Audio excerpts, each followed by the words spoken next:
Thanks for tuning into the Sheet Metal Shaping Podcast, where we discuss the pursuit of sheet metal shaping education through traditional coach building techniques. My guest today on the show, all the way from the UK, the owner of Coventry Metalcraft, Mr. Brendan O'Toole, and part of the planning for the entire business, Lyndon Atherton. What's up, guys? How are you? How you doing? Hi, hello. I'm very excited. I'm very excited to have you guys here. I've been following your stuff for quite a while now, both online and social media and your website and so forth.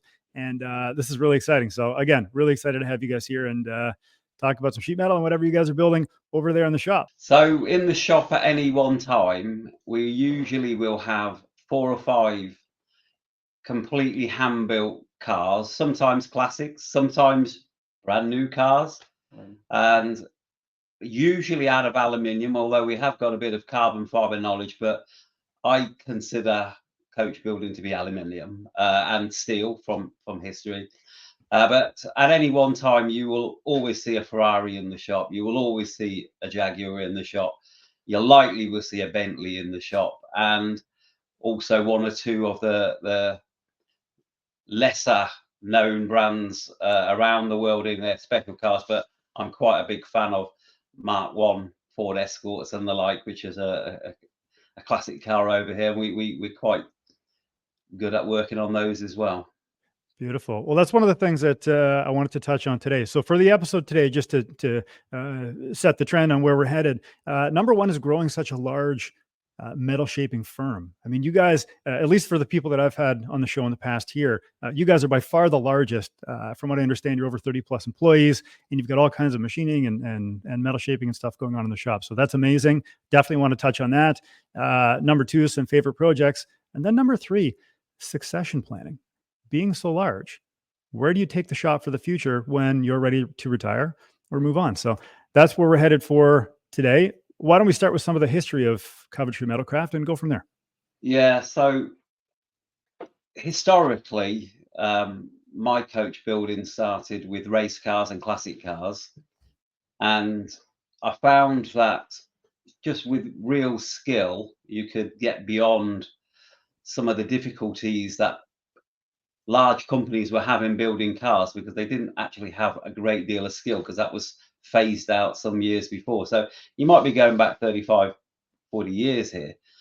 And we found that me and my partner at the time and 4 or 5 of our lads that we worked with and trained, etc., we could just do it. We could just build these cars. We could make the parts and we could build the cars. So we ended up doing this for a lot of companies who needed specialist products.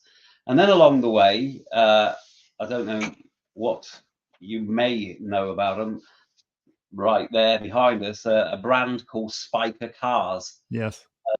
With a fabulous designer, Martin de Bruin. And they wanted to build some cars. And all of a sudden, we, instead of building 1 car every now and again, we needed to build 40 or 50 of these cars. So our team grew because there was a massive pool of talent in Coventry at the time, huge amount of talent. And we trained a lot of people. So over the years, I don't know, hundreds of people have come and gone through the doors, but a lot of them have stayed in one guise or other, because there's been coach building is a difficult task, and not always do you get it right, and not always do you get your partners right. And that's something I've learned over time. But one way or another, whether they've been apprentices, whether they've been people that we've worked with, and we were apprentices with ourselves, I was apprentice with myself, we've managed to maintain a lot of people who we trust, they trust us, and we don't seem to have that much trouble finding special projects to work on. So I think history, training people, and being good at what we do has brought us continued work. Very and cool. I do think also the collector world is growing.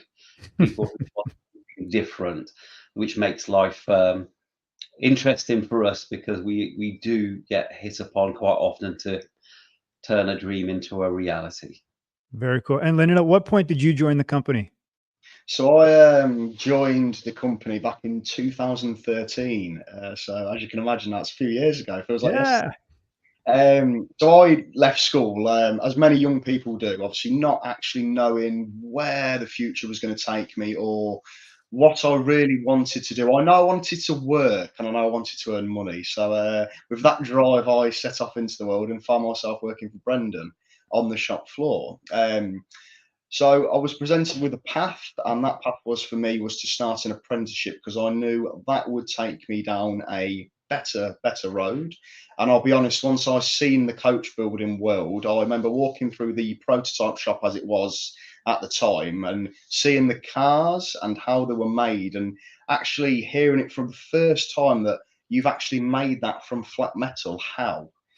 How have you done that? That doesn't seem right. And being told that this is what you're going to learn, this is who you're going to learn from, was absolutely fantastic. And I mean, looking back on it now, especially learning the English wheeling, everything, the jig chasing, how to make it from flat using traditional techniques as well as using the new technologies that we have today, is absolutely fantastic. It's been a great journey. Every day on the shop floor, coming in, learning something new, and as well as coming out of my apprenticeship and then building something new. Every day was a different challenge, exciting, and especially you take so much pride when you finish a job and say, for example, you make a car or it's a Ferrari front end, rear end or something. You stand back and you look at that and you go, wow, that's a self-satisfaction job. You go home with a smile on your face every day. It's brilliant. To me, it's one of the best jobs you can do, possibly worldwide, satisfaction wise anyway. It truly is something there's an interesting pecking order in a coach building company. Yes. You'll always have Mr. Number One. Yeah. That ain't me, by the way. Yeah, I'm just the man in the office, okay. But when it comes to the making things, as it would have been when I was making things myself on the shop floor and building cars, there's always a number one, then there's a number two, then there's a number three. And you might not label these people, but everybody knows who they are. And the good thing for apprentices is they very quickly realize there's a pecking order and there's a desire then to be the number one or the number two. So then they copy and they look and they observe and they try and pick up the various skills off these people to be the best. So Lyndon, all that time ago, was lucky enough to work with, a couple of people very closely who I would put as number one and two. So he was, not everyone gets that opportunity, but he did. But to be fair to him, he took to it very well, really well. That's amazing. In terms of apprenticeship. So let's talk a little bit about that. I want to hear from both of your perspectives. What does an apprenticeship actually look and feel like in the UK versus other parts of the world, if it's different at all? And as you move through that process, how long did it take?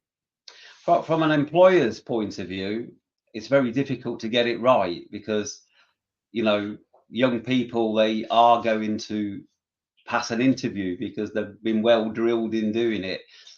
So you won't really know until they get their hands dirty. So what we've done, we've changed how we take on apprentices because we don't want to put a young person into a career that they ain't okay doing, they ain't fit to do, or they ain't able to do.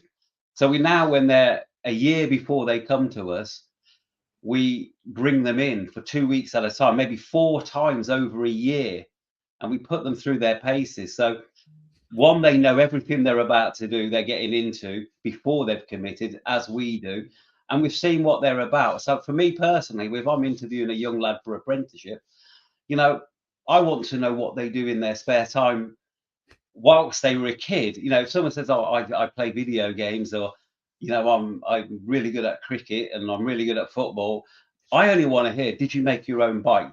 Did you make a go-kart? I want to hear that. Yeah. But we've got a plan and a process now. Once they get in, they know what they're doing, and we've got a 4-year plan for them. It's a 4-year plan. Wow. And through that 4-year, they do get to do everything. They're how quickly they get to it, different matter, because there's naturally gifted people and not, but all of them get an opportunity to do so. They do production work, which is if we're doing 10 of this car this year, then we make 10 sets of parts or whatever else. They do some skilled work, they do some flat work, they work on the build of the car. And through that, we find what it is they're best at. Now, for a coach building company, just making parts, you can't balance a company like that. You must have builders, people who build cars. So we start them on the build, on the making, and some of them progress then to building cars, and that's what they major in, and some stay on the making. But for balance, we have to have both. Now, what is the difference between, Lyndon, maybe you can answer this. What is the difference between the two things that you just described? How are they different? Well, so in an apprenticeship, you're generally going to be all-rounded. I mean, that's at Coventry Metalcraft, we've currently got 5 apprentices, obviously, under us at the minute, and every single one of them is actually fantastic. But when you say all-rounded, we try and give them a go at everything in terms of the trade, because you've got wheeling, you've got hammer forming, you're shrinking, stretching, your car building, you're folding. You know, I mean, the list goes on. I could sit here all day, but in terms, and even welding, you know, that needs to be a big part of it. So you'll progress through your stages, and then in terms of myself, I found a home where I wanted to wheel and make panels and the shells and everything else, but I still had great experience with the car building side where I learnt how to do it, but it was never going to be my forte as such. Whereas an apprentice might go onto the car, which we have had, and they find a passion in it. They are good at it generally, and have the mentality to do it. Whereas obviously the wheeling side, as you're well aware, it takes another side of skill. It's not something that anyone can pick up. Not everyone can be taught it. It's just you've got to have the knack for it. You've got to have the knack for car building and so on. I've got making an easier way of thinking about it. A good builder doesn't necessarily make all the bits; he puts them together. You know, I mean, a construction builder, a builder for a home. Yep. He buys everything and he puts it together. Some people just naturally put things together. That's what they want to do. They learn. They want to learn more and more about that. And some people just want to make bits, make big bits, make small bits. They want to make bits. So Yeah. we try, but we must, as a company, we must create builders as well as metal workers. So when a car leaves your shop, for example, if you're able to make the bits and then be the car builder, does it roll out the door looking a certain way, or does it leave the door in a myriad of components? Ready for paint. Wow. Ready to be painted. And we like to think painted without high build fillers and you know, where you're almost carving the car with filler. No, paint. And a good coach builder historically needs both. And if someone says we've got 20 sheet metal workers or 10 sheet metal workers and no builders, well, they're not really a coach builder. Coach builders build what they make. Sure. How do you set up a shop for efficiency with this many people and this many projects and this many high-end builds? I mean, you put the stamp of a Ferrari on something, it's got to look right? So how do you set up a shop to make sure that you can create a product that somebody's expecting? I've been doing it 40 years now, so I don't think I've got it right yet. So we're still work in progress. We've got a good reputation over the years for getting that part right. But you're working with artisans. There's always emotions, and there's always different talents to deal with, and there's always problems. But overall, the people that are still with me within this company want to be here. Mainly, I would have thought. So we're rubbing along all right. So if I look at when I finished school, I'd say you would have found in Coventry 3,000 very, very good sheet metal workers, coach builders, and they would have been able to do anything. I don't think you'd see 100 now. Wow. So it's 30 or 40 years, but it ain't 400. So no, the short face off. But one of the reasons we have managed continuity is we have always trained, always. Interesting. So when people come to you, even if they don't have all the skills, you can build them to be what you need. Well, this last 3 or 4 years, I consider our reputation has meant that some people have sought us out. Young people, they've said, "I want a career in manufacturing. I want a career in makings. I want a career in coach building." But I think we've made it more sexy than that as a career, because the same skills can be used on multiple things. So, you know, we've got quite a history in making incredible art furniture, you know, metal art furniture. We've done some, if I'm not mistaken, yeah, we did like a boat car that we created. We also, this team created the world's only fully electric London black taxi. Oh, wow. It's the same team. I did it in a different name, but it was the same team who built. So we created an all-electric London black cab. And there was a hybrid version in London at the time, but we went and created something completely different that was fully electric. So, you know, we tend to try and keep it interesting, try and keep it a little bit, you know, keep the people energized with something new coming. And I think that's a really big, important aspect to keeping the team together. So the various other teams around Coventry, which is a massive coach building city at one stage, it's a bit smaller now. I think sometimes people don't put enough effort into or as thought and investment into what comes next and what you've currently got.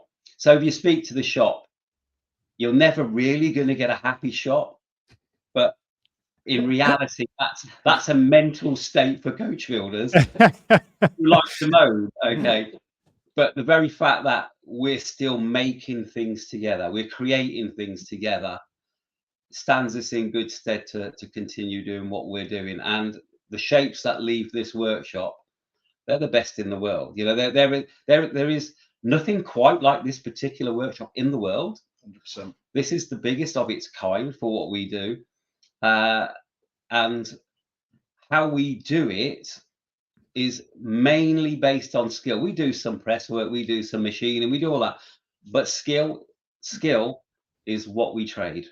It's a very interesting dynamic to see both of you guys on screen at the same time, because we've got two polar ends of the industry, right? Just in terms of age, like Lyndon would be on the way into the industry, whereas, you know, earlier on in the episode, we were talking about getting into succession planning. So Lyndon, from your perspective, looking into the industry, what is it that you see differently that maybe Brendan doesn't see at this point?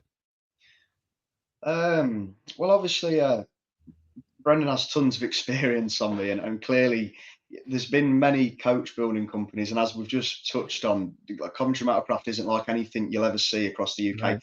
Don't get me wrong, I'm big on the social media presence. I follow many companies and they are great, and you know they are good, but they're not the same as what we do. We are different. We are the biggest that the UK has to offer. We make some of the best and most iconic cars you will see across the globe, and Brendan's been doing it for, as I said, 40 years. Companies have come and gone many times over in that time. But the one thing that none of us can fight is time. And when time approaches, things change, outlooks change. The younger generation are coming up in terms of the new companies that are arising, and they have different outlooks, they have different views. But in sense, obviously, it may not always work, but may will. I bring younger, youthful, more ideas to the table and the company. I just think you've got to know your time, not go off to pasture, but you've got to know your time. How I did things with customers and relationships I've built, you know, there's some remarkable story. I mean, I'd be on a plane to India, you know, just to meet someone, and oh no, I can't help you, and come back. So it's completely changed. We've got a digital world. We've got people that have been brought up differently by their parents. So we can't bring all of my method to the next generation because it's different. It's a different way of thinking. And I'm quite excited about that, because what we're doing now is we've got succession planning in for the next 5 or 6 years, and I want to replace all the top team, all the older people that have made decisions for a long time. I want them all replaced, okay, but not disappear, because as we get older, we may not work as many hours, but we're there for, you know, an old sage to help.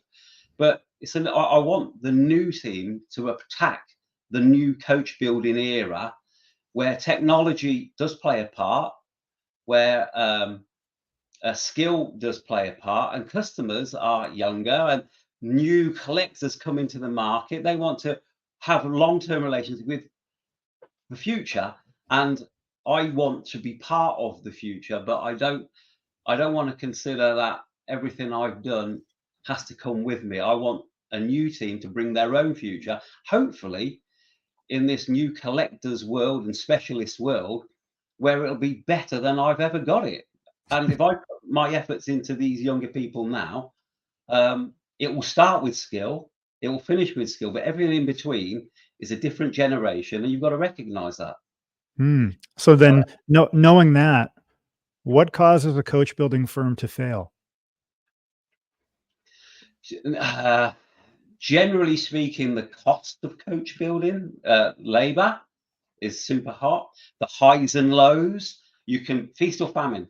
Very busy one week, not busy the next. Very busy one month, not busy.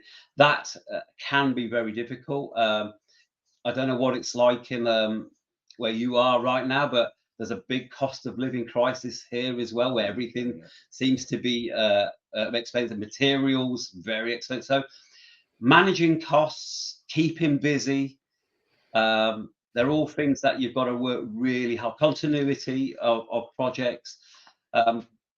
Take your eye off it for 1 minute, and you've got a problem.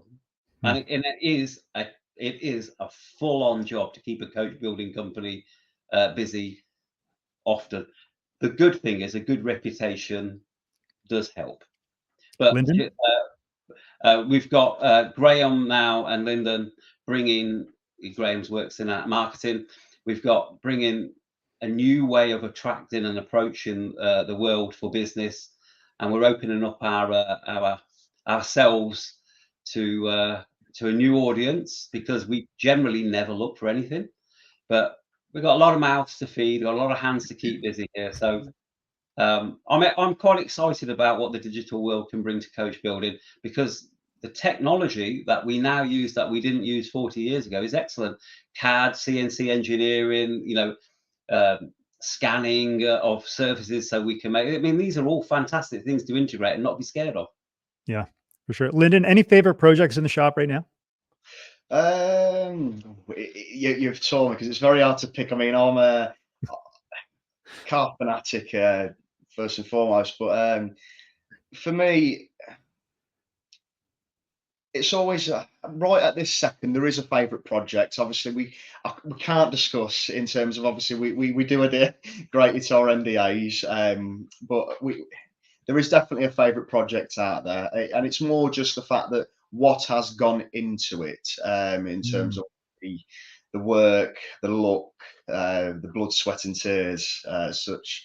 Yeah, 100%. I mean, just in terms of, obviously, the coat, we have 12 wheelers wheeling away at certain times. You've got over 10 builders building at one time. Every time you walk out that door, it's fantastic. It's hard to pick one. There's a really sexy special E-type project going on right now, and it's really good. It'll be a showstopper. Yeah. And what makes a special project for you guys? Is it a specific type of craftsman, a specific person working on it? Is it a specific brand? Like what makes it special? Passion, I'd say, for me. Yeah. As long as it involves skill, you know, if everything we do was press a button, we would be the same as everybody else. So gotta have skill. And me personally, I'm a big fan of long nose cars. So if I've got a long nose car, I'm a happy shopper.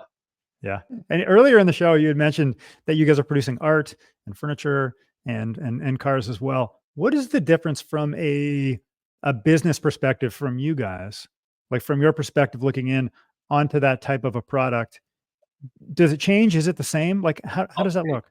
We sell ours. You know, we've got a person, he's got a pair of hands, or she's got a pair of hands, and we sell those hands. And we estimate the hours, and we win some, we lose some, because it's impossible to get that part always right.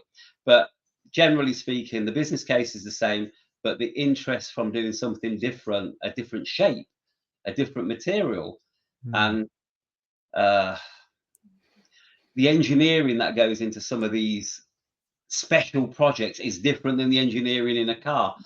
Put it all into the melting pot.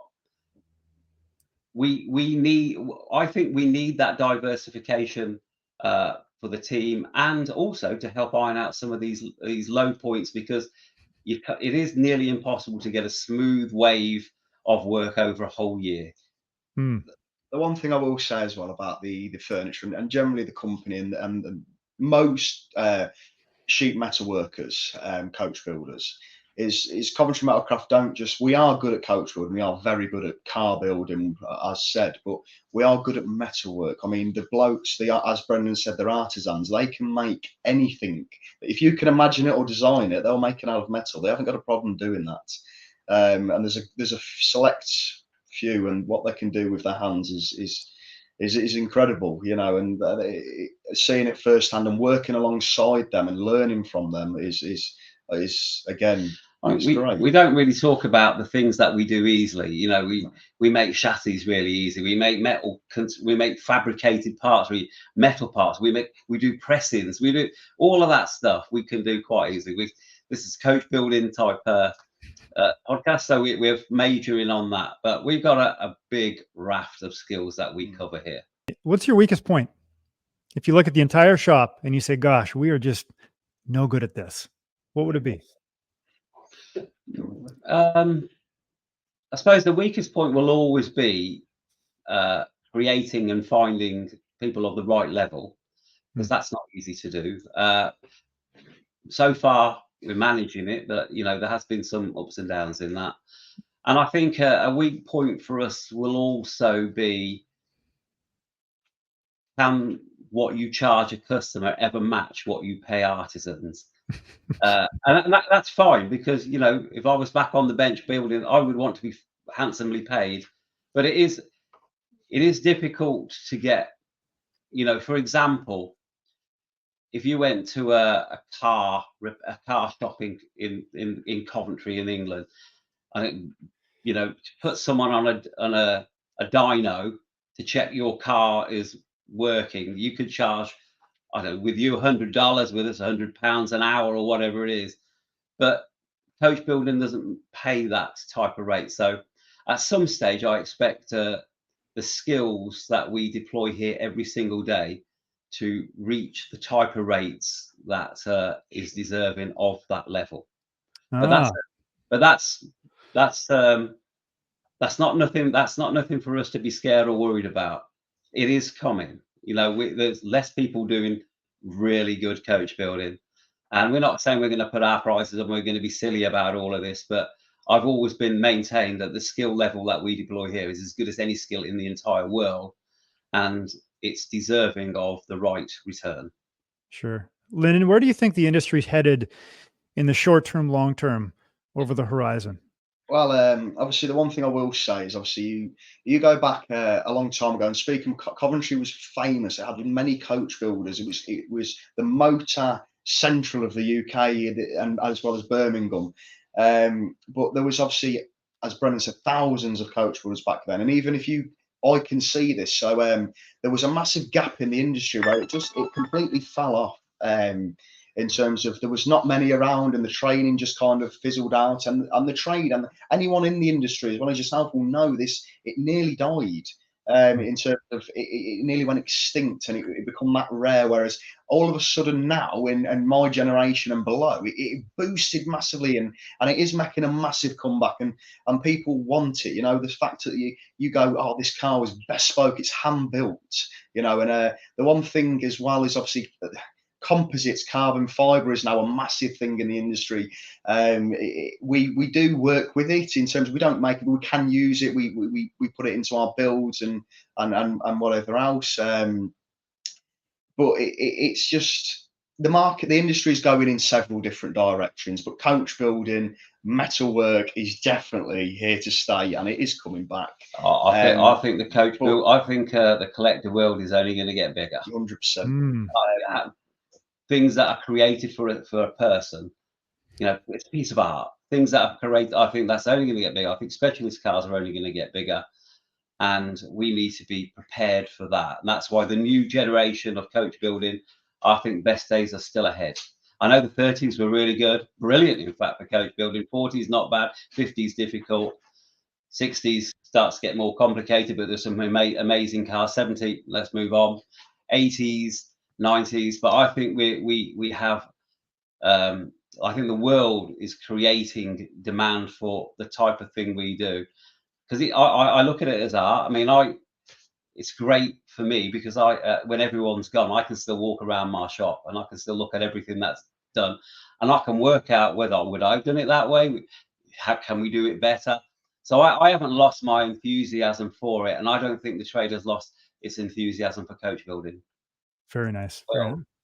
So as we wind the show down, succession planning. So what is the best way for Coventry to move forward in terms of, you know, passing the reins on to the next person or the next set of employees, or maybe the next owner after you're done? Well, they're identified. The team of people that I would like to take this company on in the future, we're putting plans in place for them, yeah, on an individual and a collective basis, and that started. So Lyndon is one of them, and there's plenty of others too.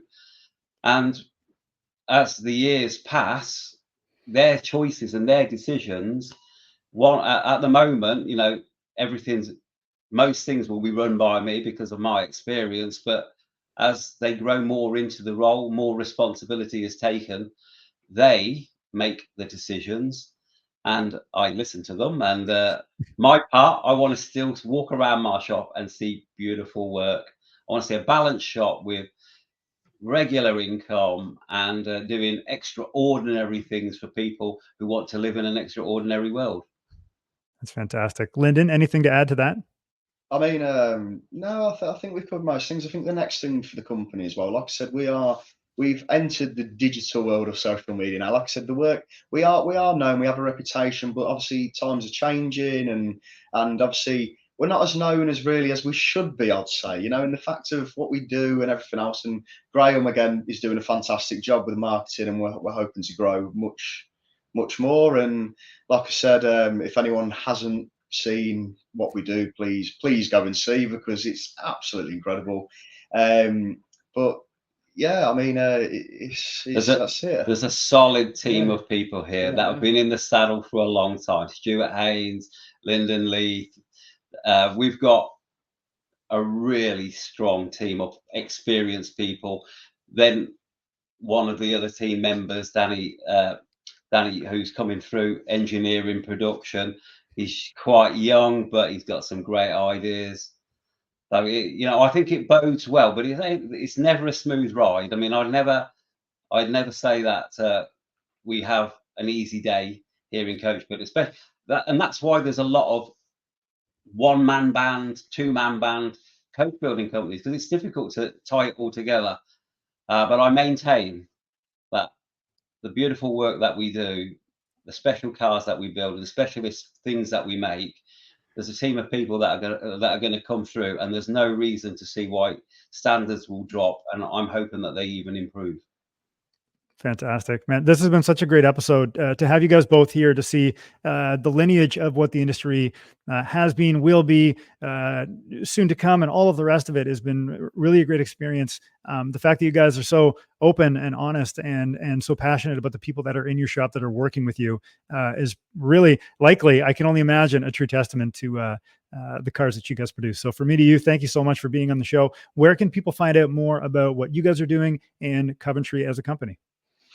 Well, in that term, you need just follow us on Instagram, LinkedIn, Facebook, TikTok. We're trying to get a massive presence now, just to reach different platforms, to show the daily intakes of what Coventry Metalcraft are working on, and what we can show, the behind the scenes of what actually goes on before it even hits the shop floor. I think when time allows, on TikTok, which is new things to me on TikTok. I think we will look to have a channel and show people what we do, like lessons in coach build, lessons in making things, and we'll tailor that, and we'll try and share that, because I think that in itself, one, it's educational, two, it's interesting because people love what we do, and three, selfishly, other people, young people around the UK with something to offer might see it and might call us and say, I want to be like you, I want to be one of your team. Like I said, it's great. I mean, selling this company is fantastic. Well, bringing somebody or a client through them doors and reaching that shop floor, I mean, the reaction and seeing it in their face, we see it every day.